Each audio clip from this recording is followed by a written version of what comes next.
कारण मला माहिती, मी जेव्हा विद्यार्थी होतो आणि समोरचा जेव्हा बोलतो तेव्हा आपल्या मनात काय चालू असतं हे मला चांगलंच माहिती आहे. मी जास्त वेळ घेणार नाही. तेव्हा मुलांना पटलं नाही. सेम मी पण तसंच होतो. मलाही माहिती आहे की काय चालतं, उरका लवकर उरका, आम्हाला जायचंय. अरे तुम्ही काय सांगता आम्हाला माहिती आहे, आम्हाला काय करायचं ते आम्हाला माहिती आहे. बरोबर आहे का नाही? हे पटलं, ठीक आहे. त्याच्यामुळे मी जास्त वेळ नाही घेणार. नमस्कार मित्रांनो, तर आता तुम्हाला माहिती आहे यात्रेनिमित्त मी गावालाच आहे आणि गावाला आज एका शाळेत आलो. आमच्या गावची शाळा आहे, तिथं आलो. तिथं काहीतरी कार्यक्रम आहे. तर सर काय कार्यक्रम आहे सांगा बरं सर. हे बाई शाळा स्वामी विवेकानंद माध्यमिक विद्यालय, अंतरवली, तालुका भूम, जिल्हा धाराशिव. इथले माजी विद्यार्थी सुभाष ज्ञानदेव पगारे हे नुकतेच ॲडव्होकेट झाले आणि ते मुंबई हायकोर्टात त्यांची प्रॅक्टिस सुरू झाली. तर त्यांचा सन्मान, त्यांचा सत्कार करण्यासाठी हा विशेष कार्यक्रम ठेवण्यात आला आहे आणि गावातले काही प्रतिष्ठित मंडळीसुद्धा या कार्यक्रमासाठी बोलवलेले आहेत. ओके, तर असा हा कार्यक्रम आहे आणि कार्यक्रम तर करूच आपण, पण त्यानंतर शाळा कशी आहे, गावाकडची शाळा, पुण्यातली शाळा कशी असते, ग्राउंड कसं आहे, हे सगळं आपण आज या व्लॉगमध्ये बघूयात. चला तर मग पहिला कार्यक्रम बघू आणि नंतर मग तुम्हाला गावाकडची शाळा कशी आहे ते दाखवतो. चला. हे बघा, आता कार्यक्रम चालू झाला आहे आणि प्रमुख पाहुण्यांची भाषणं चालू झालेली आहेत. एक एक एक एक करून सगळ्यांची भाषणं तुम्हाला ऐकवतो आणि याच्यात माझंही भाषण आहे, त्याच्यामुळं सगळ्यांची भाषणं लक्ष देऊन ऐका. त्याबद्दल त्यांचं मनपूर्वक अभिनंदन आणि धन्यवाद. स्वतःच्या मातीत सत्कार होणं हे वेगळं असतं, ते खरं खूप वेगळं. आणि दुसरं म्हणजे आपल्या गावातले या विद्यालयाचे माजी विद्यार्थी सुभाष ज्ञानोबा पगार यांनी जे काही अचीव केलंय आणि त्या निमित्तानं हा कार्यक्रम घडला, त्यांचेही अभिनंदन. या ओठांनी चुंबून घेईन हजारदा ही माती, या ओठांनी चुंबून घेईन हजारदा ही माती, अनंत मरणे झेलून घेईन इथल्या जगण्यासाठी, इथल्या पिंपळ पानावरती, इथल्या पिंपळ पानावरती अवघे विश्वतरावे, या जन्मावर या जगण्यावर शतदा प्रेम करावे, या जन्मावर या जगण्यावर शतदा प्रेम करावे. धन्यवाद. पाठीवरची थाप, शिक्षकांची जी थाप असते ना, ती आपल्या पाठीवर म्हटली पाहिजे. तुमच्या सारख्या विद्यार्थी दशेतनच आम्ही इथे आलेलो असतो. तुमचं जे आज वय आहे त्या वयात वाटत असतं की हे पाहुणे येतात आणि आपल्याला काहीतरी सांगून जातात, कारण ते आपलं वय आपल्याला ते समजून घ्यायचं नसते. कंटाळवाणा हा प्रसंग वाटतो आपल्याला. परंतु एक अशी वेळ येते नंतर की भविष्यात की तुमचा हा प्रवास इथपर्यंत आला पाहिजे, त्याच्यातून काही गोष्टी शिकून घ्यायच्या असतात. आपण एक लक्षात ठेवा, तुम्ही ज्या ठिकाणी आहात, 5वी 7वी 8वी 9वी 10वी, तुमच्या पुढे सध्या टार्गेट आहे की आपण अभ्यास करणे. सध्या मोबाईलचा वापर हा खूप होत आहे, याच्यातनं बोध घ्या की मोबाईल कमी वापर करून अभ्यासाकडे लक्ष द्या. त्याच्यातला बोध एक असा आम्ही घेतला की जे शिक्षक मारत होते तर त्याच्यामध्ये त्यांचा काहीही फायदा नव्हता.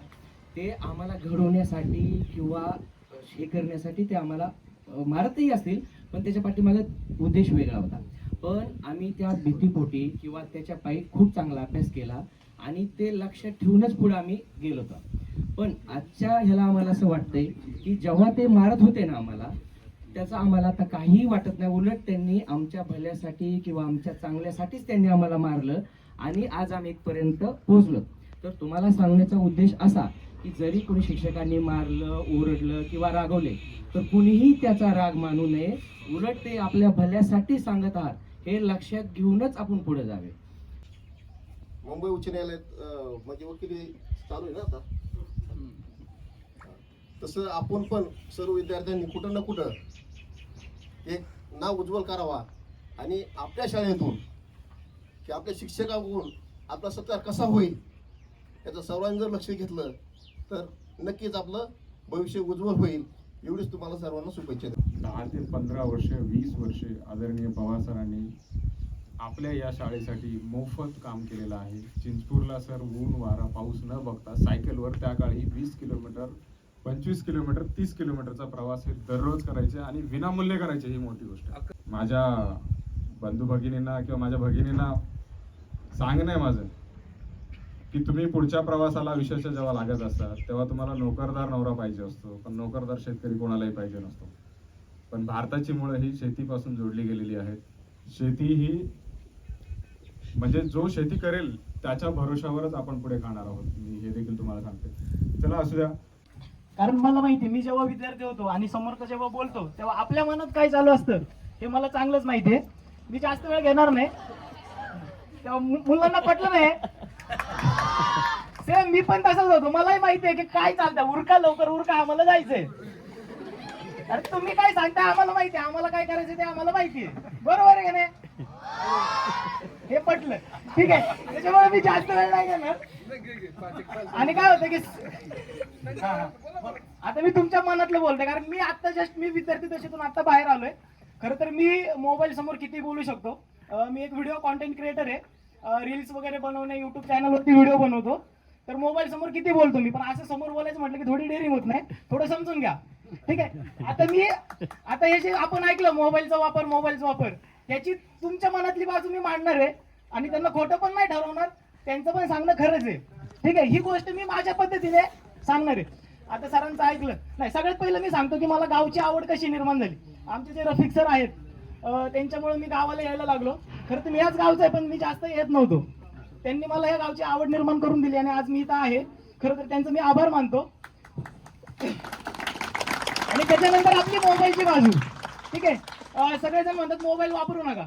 मी पण म्हणतो मोबाईल जास्त वापरू नका. आपण ज्या रील्स बघतो, व्हिडिओ बघतो त्याच्यातून आपण बघून आपला वेळ वाया घालवत असतो. पण आपण ज्यांचे व्हिडिओ बघतो ते पैसे कमवत असतात. खरं तर आपण आता बघतो की सगळेजण डॉक्टर, इंजिनियर, पोलीस आहेत ते पैसे कमवतात. आपल्यालाही शेवटी मोटिव्ह काय आपला की पैसे कमवणे. तर तुम्ही व्हिडिओ कॉन्टेंट क्रिएट करून पण पैसे कमवू शकता.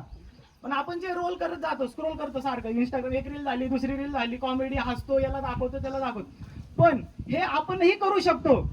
हे तुम्ही थोडं डोक्यात घेतलं पाहिजे. ही एक वेगळी फील्ड आहे. आणि आता गेम खेळून मुलं वाया घालवतात. खरं तर मी आता मागास एकाचा इंटरव्ह्यू घेतला होता. त्याची गेमर्स विला म्हणून कंपनी आहे. तिथं गेमिंग खेळून 15 मिनिटांमध्ये 2 लाख रुपये त्यांनी कमवले होते. तर गेमिंग मध्ये सुद्धा करिअर आहे.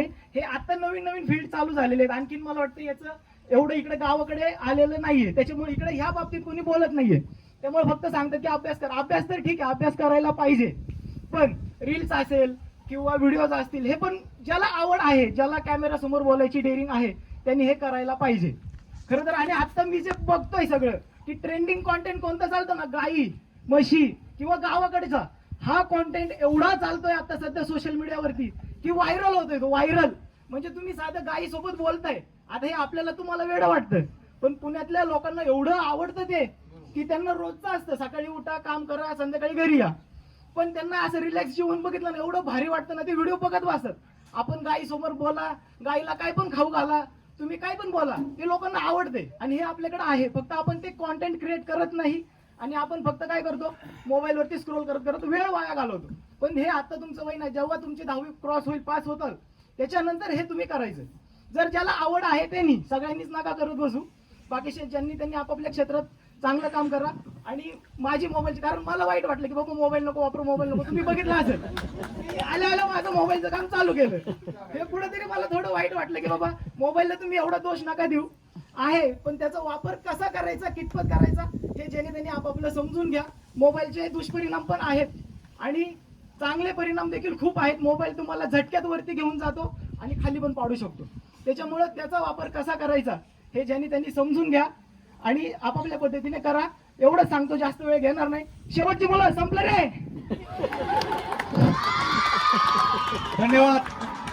चला आता कार्यक्रम झाला आहे आणि पसायदानाने कार्यक्रमाची सांगता झाली आहे. तर पसायदान आता एकदा एक मुलं ते पसायदान ऐका.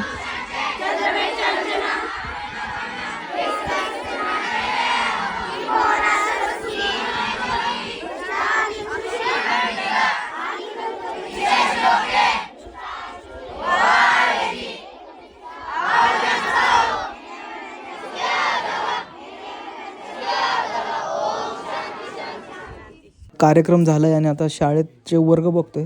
क्लासरूममध्ये मला आवडलेली गोष्ट अशी आहे की आपण पुण्यातल्या शाळा बघतो की जिथं रेडीमेड डेकोरेशन लावतो, पण इथं प्रत्येक वस्तू स्टुडंटनी बनवलेली आहे, त्याच्या हाताने लिहिलेलं आहे आणि ते भिंतीवरती चिटकवलं आहे, वरती लावलं आहे. हे बघा, मुलींची सुरक्षितता लक्षात घेता शाळेतही कॅमेरा देखील लावलेला आहे, वायफायवरती चालणारा कॅमेरा आणि सोलारवरती चार्ज होणारा असा हा कॅमेरा इथं दिसतोय. खरंच शाळा ही आधुनिकतेकडे वळत आहे. गावाकडच्या शाळेतलं आणखीन एक आधुनिकतेचं उदाहरण तुम्हाला मी दाखवतो, चला. हे बघा इथं स्मार्ट टी व्ही आहे ना तो. ओके सर, स्मार्ट टी व्हीबद्दल सांगा ना की आपल्या शाळेत कशी आली आणि काय झालं, कसं काय याचा वापर. मुले सर, स्वामी विवेकानंद माध्यमिक विद्यालय आंतरवडी येथे सहशिक्षक म्हणून कार्यरत आहे. तर हा आम्हाला डिजिटल बोर्ड आमदार तानाजी सावंत यांच्या फंडातून मिळालेला आहे. ह्या डिजिटल बोर्डचा उपयोग आम्ही विद्यार्थ्यांना त्यांच्या शैक्षणिक ज्या संकल्पना आहेत ज्या समजत नाही त्या अत्यंत सोप्या व्हिडिओ माध्यमातून समजण्यासाठी ह्या डिजिटल बोर्डचा आम्ही उपयोग करतो. ओके, ठीक आहे, चालेल. तर अशी ही डिजिटल बोर्ड आज गावागावात पण आलेला आहे आणि आपल्या शाळेत पण आहे. खरं तर याचा वापर खूप चांगल्या पद्धतीने केला जातोय.